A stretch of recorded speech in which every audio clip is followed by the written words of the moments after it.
Amen. Yes. It has truly been a blessing to be able to spend my two years of my life in the training mga ito. It's really wonderful to be a place where libre ka makatawag sa ngalan sa Ginoo nga walay mo tan-aw ni mga in the outside world when you call upon the name of the Lord murag katawanan ka silang pananaw no. But in the training it's wonderful talaga to be in that place where you can really call on the name of the Lord at any time, at any place without no one looking you funny.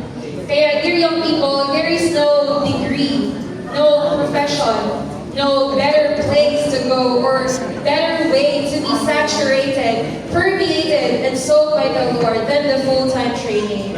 Amen. But what keeps us going on the training is our love towards the Lord.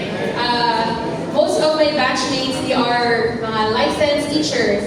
They are, I also have a batchmate who is a dentist. No? Most of them already have license.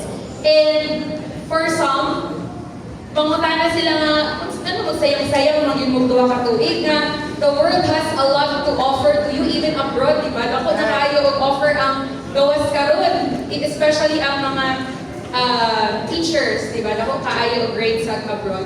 But why we give our 2 years to the Lord? Is it a waste, no? But hindi tayo siya kawa nga butang. Isa Ginoo, this is something that will have an eternal weight of glory.